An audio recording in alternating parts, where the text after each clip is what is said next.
I want to welcome you all. We are so excited to be celebrating our 35th Oil Heritage Festival with beautiful weather. What a beautiful place for us to all meet. And I have to tell you that one of our largest sponsors and supporters of this festival over the years have been the King family. Joe and Laura were always good friends to the Chamber. We love them and miss them so much. So we really feel privileged to be able to have an office so close to this beautiful park, and are so happy to be part of this tribute today.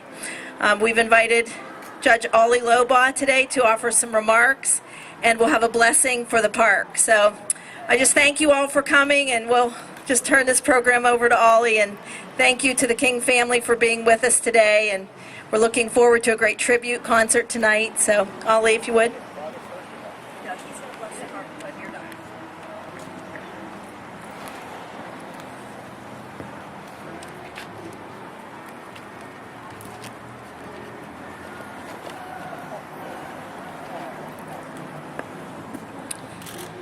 There is no higher calling than human service, dedicating one's life to helping others, looking around you, sensing the need, and then doing something about it. With Joe and Laura King, no good cause went without help.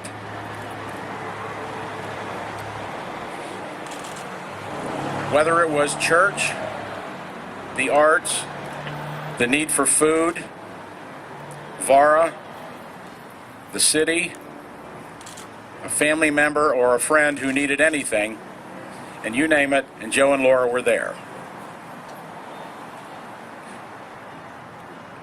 On Manning Street, on the north side of Oil City, on the grassy island with the flagpole, there's a small monument memorializing the lifetime efforts of Andrew Short in beautifying this city.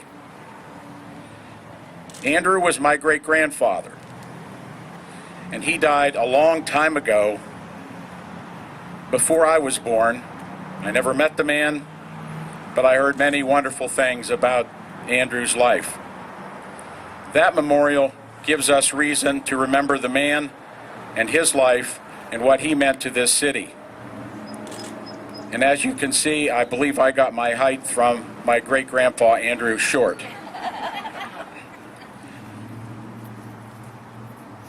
Most of us knew Joe and Laura quite well, and it hasn't been even a year since they left us, and their memory is fresh in our minds. Like that island on Manning Street, this location will give not only those of us who knew Joe and Laura King well, but generations to come reason to reflect and remember all of the things that they did to make our community a better place.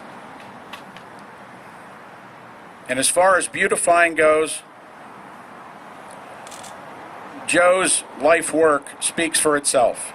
Still growing, still beautifying, all starting with an industrious kid and a lawnmower. And so it is right and fitting that we gather here today to dedicate this ground and this park to the remembrance of Joe and Laura King and to their accomplishments, and to beautify this city as they did with their lives. To John and the King's landscaping family, job well done, a beautiful creation. And let me just conclude by quoting King Arthur to King Pellinore in Camelot. Arthur said, "We are all just small drops in the great blue motion of the sea, but some of them sparkle. Some of them do sparkle." My, how Joe and Laura sparkled.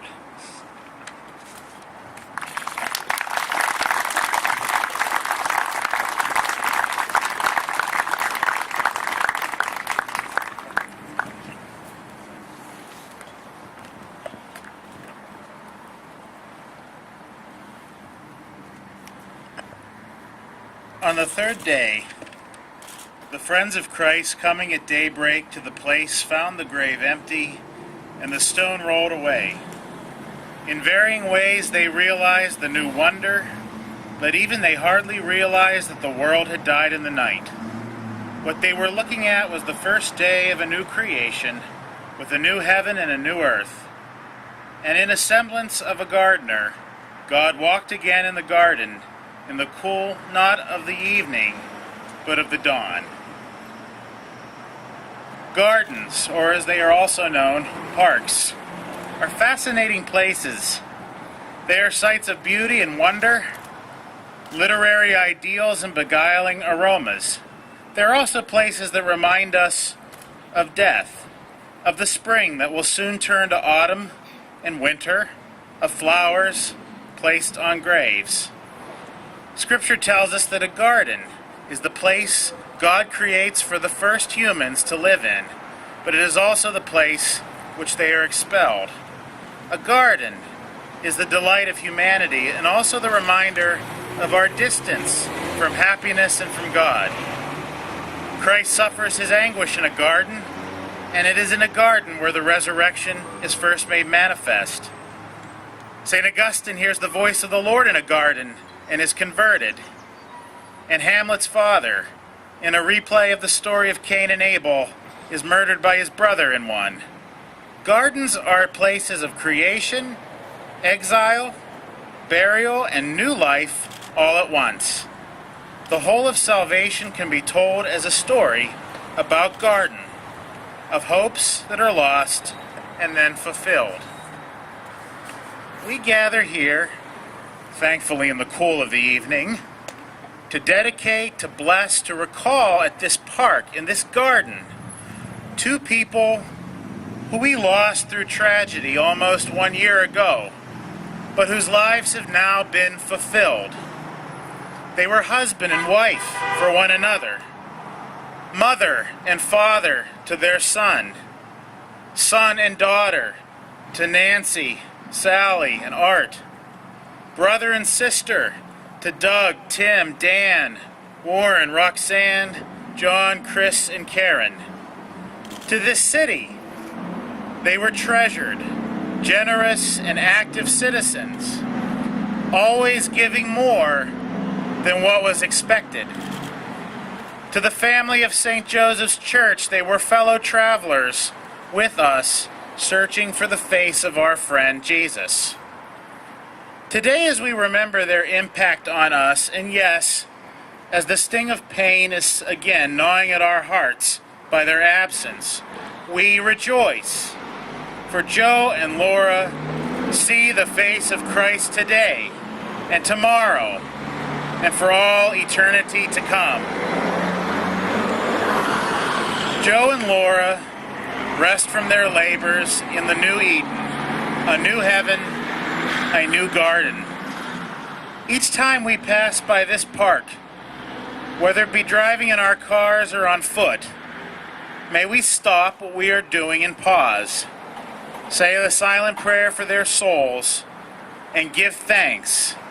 Yes, thank God for the happy memories that we shared with Joe and Laura King.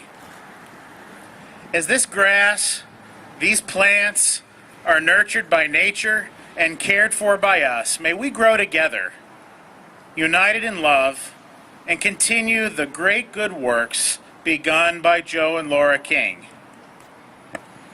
Just a few weeks ago, Pope Francis stated on World Environment Day the following: when we talk about the environment, about creation, my thoughts turn to the first pages of the Bible, the book of Genesis, which states that God placed man and woman on earth to cultivate and care for it, the Pope explained to the crowds of pilgrims and visitors at St. Peter's Square. And the question comes to my mind, what does cultivating and caring for the earth mean? Are we truly cultivating and caring for creation, or are we exploiting and neglecting it? On the sixth day, God looked at everything he had made and found it very good. Evening came, and morning followed. let us care for this good portion of God's creation with tenderness and affection. Let us cultivate new and good ways of hope and love within this garden and the gardens and parks of our lives. Let us work with God to create a good place where all are welcomed, all are cared for, all experience the awesome joy that Joe and Laura exist in forever. Life. Yes, life with God. It shall be good. How good it is now. God bless you, Joe and Laura, and God bless you all.